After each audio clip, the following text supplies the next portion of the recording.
I am going to make a big announcement today. But first of all, I would like to congratulate each and every one of you. अगर आप resign नहीं करते हो तो हमारे पास कोई option नहीं है. हम बाकी सारे सिटीज और स्टेट्स में तो प्रोटेस्ट करेंगे ही, लेकिन फिर इस देश के बहुत सारे स्टूडेंट्स, बहुत सारे युवा फिर दिल्ली आएंगे और हम प्रोटेस्ट करेंगे और हम तब तक नहीं रुकेंगे जब तक आप रिजाइन नहीं करते. வணக்கம். இந்த நாட்டில் ஒரு போராட்டம் வெடிக்கிறது. அண்ணா ஹசாரேயின் போராட்டம். அந்த போராட்டத்தில் அண்ணாவுடைய முகத்தை நாம் பார்த்தோம். அவர் இன்னைக்கு எங்க இருக்கிறார் என்று யாருக்குமே தெரியவில்லை. இந்த நாட்டை காம்ப்ரமைஸ் ஆக்கியிருக்கிறார் என்று அது மட்டும் நமக்கு தெரியும். இப்ப இரண்டாவது போராட்டம் ஒன்று வெடித்தது, காக்ரோச் ஜனதா பார்ட்டியின் போராட்டம். இந்த போராட்டமும் அதே போன்று காம்ப்ரமைஸ் ஆகிவிட்டதா என்கிற ஒரு கேள்வி நேற்றிலிருந்து சோசியல் மீடியா வழியாக பல நபர்கள் கேட்டு வருகிறார்கள். இந்த போராட்டத்தில் ஒரு விஷயத்தை நான் தெளிவுபடுத்தி விடுகிறேன். மாணவர்களுடைய கோபம், மாணவர்களுடைய அந்த எஜுகேஷன், ஜந்தர் மந்தரில் வந்த நபர்கள் யாரையுமே பணம் கொடுத்து கூப்பிடவில்லை.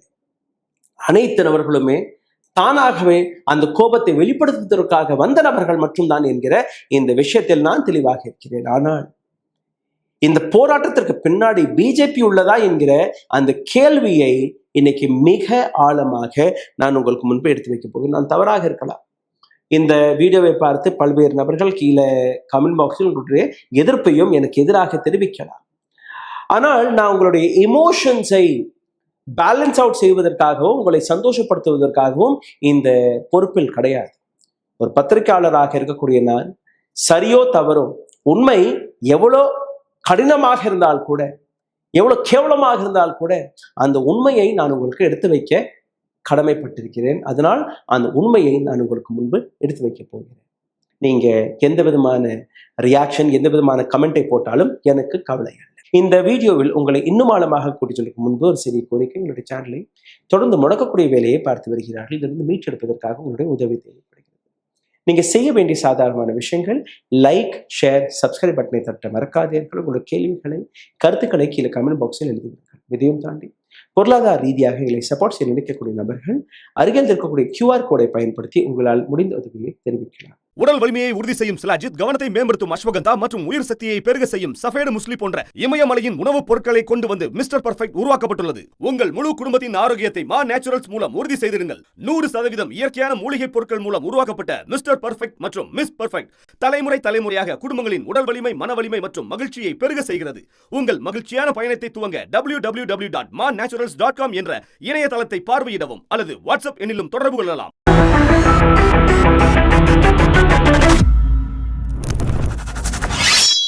இந்த இடத்துல நீங்க பார்த்தீர்கள்னா அபிஜித் தீப்கே, எந்த அபிஜித் தீப்கேயை ஒட்டுமொத்த உலகமே கொண்டாடி வருகிறதோ அதே Abhijit Dipke, founder of cockroach Janata party, திடீர் என்று நேற்று லைவில் வந்து, இன்ஸ்டாகிராம் லைவில் வந்து தன்னுடைய யூட்டனை எடுத்து அடித்திருக்கிறார். அதாவது இந்த அபிஜித் தீப்கேவை இளைஞர்கள் சப்போர்ட் செய்து வருகிறார்களோ அதே அபிஜித் தீப்கே பேசிய வார்த்தையை நீங்க கேட்டீர்கள்னா, காக்ரோச் ஜனதா பார்ட்டி மற்றும் அரசாங்கத்துக்கு நடுவே ஏதோ ஒரு காம்ப்ரமைஸ், ஏதோ ஒரு டீல் நடந்து விட்டதாக தெரிகிறது.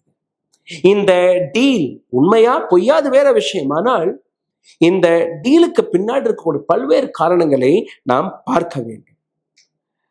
அதற்காக காக்ரோச் ஜனதா பார்ட்டியை நான் எதிர்க்கிறேன் அப்படியெல்லாம் கிடையாது. நான் ஆதரிக்கிறேன். அந்த ஐடியாவை நான் ஆதரிக்கிறேன். இந்த நாட்டு இளைஞர்களுக்காக நான் நிற்கிறேன்.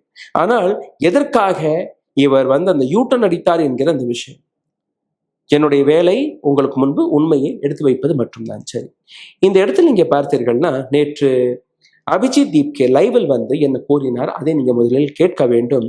ஏன்னா அது ரொம்பவே முக்கியமான விஷயம். 2 நாட்களுக்கு முன்பு 6ஆம் தேதி அபிஜித் தீப்கே, சோனம் வாங்சு போன்ற நபர்கள் அவர் எடுத்து வைத்த ஒரே ஒரு கோரிக்கை, இந்த நாட்டு எஜுகேஷன் மினிஸ்டர் தர்மேந்திர பிரதான் ரெசிக்னேஷனை கொடுக்க வேண்டும்.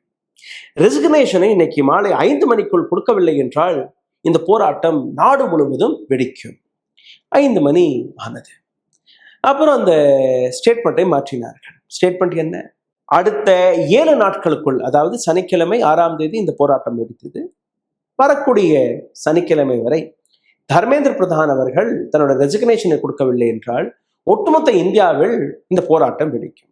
அவர்களுக்கு ஒரு அல்டிமேட்டம் கொடுக்கப்பட்டது, நரேந்திர மோடிக்கு கொடுக்கப்பட்ட அந்த அல்டிமேட்டம். சரி, அல்டிமேட்டம் கொடுத்து விட்டார்கள். அடுத்த 7 நாட்களில் ஒரு மிகப்பெரிய போராட்டம் நடக்கும் என்று நம்பும் போது திடீர் என்று அபிஜித் தீப்கே லைவ்ல வந்து என்ன பேசினார் அதை முதலில் நீங்க கேளுங்கள். இதுல ஆங்கிலம் ஹிந்தியில பேசியிருக்கிறார், தமிழ் மொழி மாற்றத்தை நான் போட்டிருக்கிறேன். இவர் பேசி முடித்தவுடன் அவர் என்ன பேசினார் அதை நான் உங்களுக்கு எடுத்து காட்டுகிறேன், கேளுங்கள். I am going to make a big announcement today. But first of all, I would like to congratulate each and every one of you. कल जो आप लोगों ने जंतर मंतर पूरा भर दिया था, that was historic. इतना बड़ा प्रोटेस्ट हुआ एकदम पीसफुली और एकदम democratically. So that deserves a big praise. So congratulations to each one, and you all must be proud of it. And now coming to the announcement. मैंने कल कहा था कि अगर धर्मेंद्र प्रधान जो हमारे एजुकेशन मिनिस्टर है वो सैटरडे तक रिजाइन नहीं करते हैं तो हमें इस मूवमेंट को बड़ा बनाना पड़ेगा.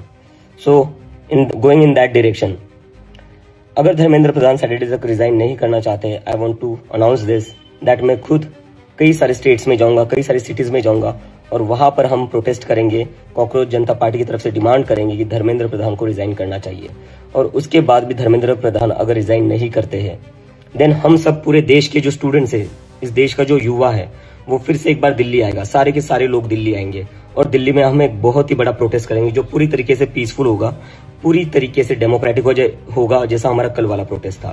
बट अगर आप रिजाइन नहीं करते हो तो हमारे पास कोई ऑप्शन नहीं है. हम बाकी सारे सिटीज और स्टेट्स में तो प्रोटेस्ट करेंगे ही, लेकिन फिर इस देश के बहुत सारे स्टूडेंट्स, बहुत सारे युवा फिर दिल्ली आएंगे और हम प्रोटेस्ट करेंगे और हम तब तक नहीं रुकेंगे जब तक आप रिजाइन नहीं करते.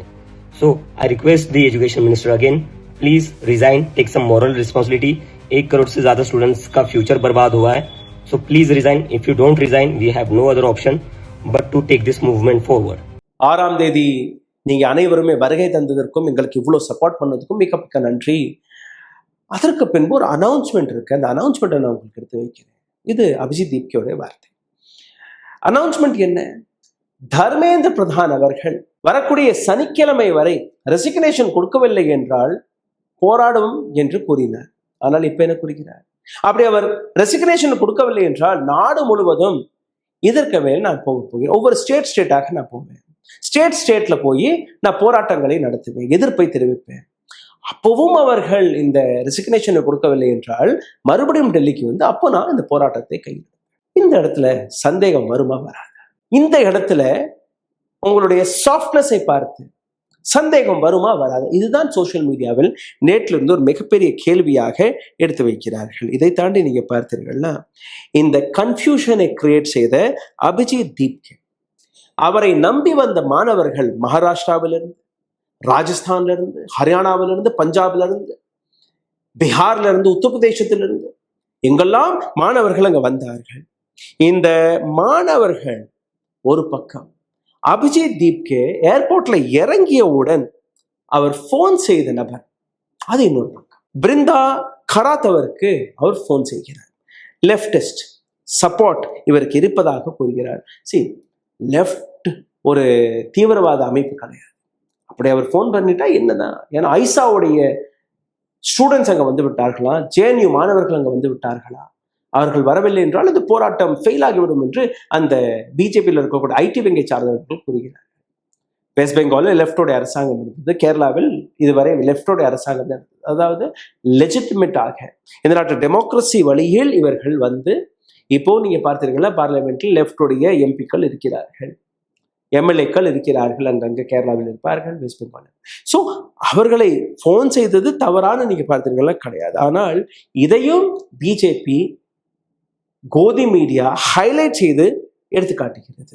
இதை தாண்டி நீங்க பார்த்தீர்கள்ல ஒரு ப்ரெஷர் குக்கர், இந்த ஒரு ஸ்ட்ராட்டஜி, ஒரு ப்ரொபகண்டாவும் நடந்து வருகிறது. அந்த ப்ரெஷர் குக்கர் என்ன? ஒரு ப்ரெஷர் குக்கர்ல இருந்து அந்த சீட்டியை அழுத்தி பிடிச்சிட்டீங்கன்னா எந்த விதமான காற்றும் வெளியேறாத போது அப்படியே அந்த ப்ரெஷர் குக்கர் வெடிச்சிடும். இன்னைக்கு இந்த நாட்டும் அதே போன்ற ஒரு ப்ரெஷர் குக்கர்ல தான் இருக்கு. நாட்டுடைய நிலை நீங்க பார்த்தீர்களா, அது பொருளாதாரமாக இருக்கட்டும், இளைஞர்களுடைய வேலை வாய்ப்பாக இருக்கட்டும், அல்ல கல்வியாக இருக்கட்டும், எந்த விதமான விஷயமாக இருந்தாலும் இந்த நாட்டு இளைஞர்களை சப்ரஸ் செய்து ஒரு மிகப்பெரிய ப்ரெஷரை உருவாக்கி விட்டது இந்த நாட்டு அரசாங்கம். அந்த ப்ரெஷரை ரிலீஸ் செய்வதற்காக தான் இந்த காக்ரோச் ஜனதா பார்ட்டி என்கிற அந்த ஐடியாவை உருவாக்கினார்களா?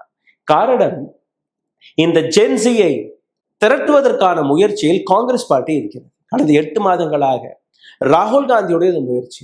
அப்போ இந்த இளைஞர்கள் ராகுல் காந்தியுடன் போய் கைகோர்த்து விடக்கூடாது என்கிற அந்த விஷயத்திலிருந்து பயந்து நரேந்திர மோடி, அமித்ஷா அவர்கள் போட்ட திட்டம் தானா என்று நீங்க பார்க்க வேண்டும். இதற்கான காரணம் இருக்கு. அந்த காரணத்தை நீங்க கேட்டவர்கள் உங்களுக்கு புரிய வரும்.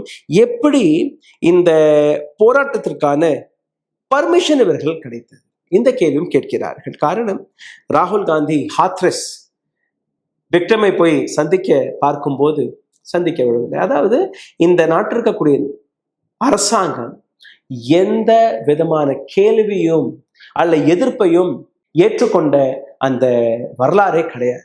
எங்கெல்லாம் அரசாங்கத்தை எதிராக ஒரு கேள்வி வருதோ, ஒரு போராட்டம் வருதோ, உடனடியாக அதை நசுக்க வேண்டும். ராகுல் காந்தியுடைய அந்த பதவி போனதும் அதே காரணம். ஏன்னா பார்லிமெண்ட்ல வந்து கேள்வி கேட்டார் இல்லையா, கூட்டமாக எம்பிக்களை நீக்கினார்கள், சஸ்பெண்ட் செய்தார்கள். சஞ்சய் சிங் எத்தனையோ மாதங்கள் வரை சஸ்பெண்ட் செய்திருந்தார். கனிமொழி அவர்கள் சஸ்பெண்ட்ல இருந்தார், உங்களுக்கு தெரியும்.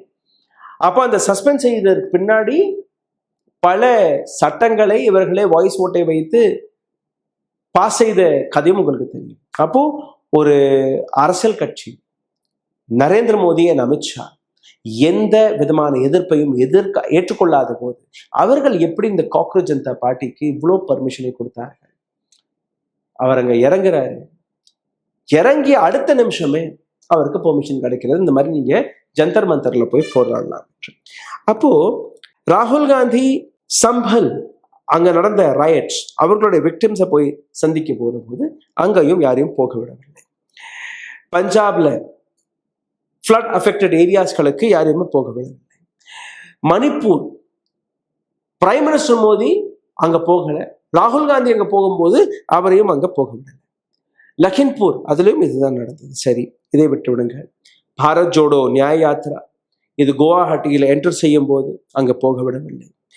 இந்த நாட்டின் கான்ஸ்டிடியூஷனை காப்பாற்றுவதற்காக எம்பிக்கள் குரல் கொடுக்கும் போது வெளியேற்றி விடுகிறார்கள். ஆப்போசிஷன் லீடர்ஸ்கள் குரல் கொடுக்கும் போது வெளியேற்றி விடுகிறார்கள். இந்த நாட்டு இளைஞர்கள் நீட் பரீட்சை லீக், சிபிஎஸ்இ இது போன்ற பல்வேறு விஷயங்களை எதிர்த்து போராட வரும்போது பர்மிஷன் கிடையாது. விவசாயிகளுக்கு பர்மிஷன் கிடையாது. ரயில்வேயில் நடக்கக்கூடிய பேப்பர் லீக், அதற்கு போராட வந்தவர்கள் பர்மிஷன் கிடையாது.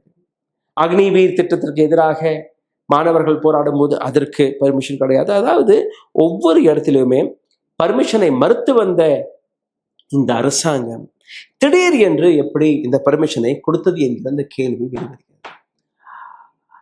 இப்பவும் நான் உங்களுக்கு கூறுகிறேன், காக்ரோச் ஜனதா பார்ட்டி அதற்கு சப்போர்ட்டில் இறங்கிய ஒவ்வொரு நபரும், ஒவ்வொரு மாணவர், ஒவ்வொரு பெற்றோரும் அவர்கள் மீது ஒரு துளி கூட கவலை, ஒரு துளி கூட சந்தேகம் கிடையாது. ஏன்னா இந்த போராட்டம் அங்க வந்த ஒவ்வொரு நபரும், டெலிவிஷன் மீடியாக்கள் வழியாக என்னுடைய வீடியோக்களை பகரக்கூடிய ஒவ்வொரு நபரும் தன்னுடைய கோபத்தை வெளிக்காட்டியிருக்கிறார்கள். ஆனால் இந்த கோபத்தை வெளிக்காட்டியதால் இந்த பிரஷர், இந்த அழுத்தம், அதை ரிலீஸ் செய்வதற்காக தான் இந்த நாடகத்தை ஆடுகிறார்களா? ஏன்னா கோதி மீடியாவை நீங்க பார்த்தீர்கள்ல, எந்த விதமான, அதாவது நரேந்திர மோடிக்கு எதிராக, அமித்ஷாவுக்கு எதிராக எந்த போராட்டம் நடந்தாலும் அதை ஒரு துளி கூட காட்ட மாட்டார்கள். ஏதோ ஒரு மூலையில அதை பற்றி செய்தி இருக்கும். ஆனால் இந்த போராட்டத்தை ஸ்டார்ட் டு எண்ட் லைவ் டெலிகாஸ்டாக காட்டியதற்கான காரணம் என்ன? அதுக்கப்புறம் இப்போ அபிஜித் தீப்கேவுடைய அந்த யூட்டர் 7 நாட்கள் கழித்து தர்மேந்திர பிரதான் ரெசிக்னேஷனை கொடுக்கவில்லை என்றால் இந்த போராட்டத்தை நாங்கள் நாடு முழுவதும் எடுத்துச் செல்ல போகிறோம். சென்னையில் போராட்டம் நடக்கும், பெங்களூர்ல நடக்கும், ஆந்திராவில் ஒரு நாளைக்கு நடக்கும், ஹைதராபாத்ல ஒரு நாளைக்கு நடக்கும், வெஸ்ட் பெங்கால்ல கல்கட்டாவில் ஒரு நாளைக்கு நடக்கும், பஞ்சாப்ல ஒரு நாளைக்கு நடக்கும், சண்டிகர்ல நடக்கும், ராஜஸ்தான்ல நடக்கும், ஜெய்ப்பூர்ல நடக்கும். இதெல்லாம் நடத்தி முடித்து அப்பவும் அவர் ரெசிக்னேஷனை கொடுக்கவில்லை என்றால் நாங்க டெல்லியில வந்து போராடுறோம். உங்களுடைய கருத்து என்ன? சிந்தித்து பாருங்கள். நன்றி, வணக்கம். ஊடகம் கார்ப்பரேட் அரசியல்வாதிகளின் கைப்பாவையாக, அடிமைகளாக இருந்தது போதும். இனி சாட்டை எடுத்து சுழற்றும் நேரம் வந்துவிட்டது. ஊடகம் பொதுமக்களாகிய உங்களுக்காக, உங்களாலேயே இயக்கப்பட வேண்டும். ஊடக சுதந்திரத்திற்காக உங்களின் பங்களிப்பை இன்றே அளித்திடுங்கள்.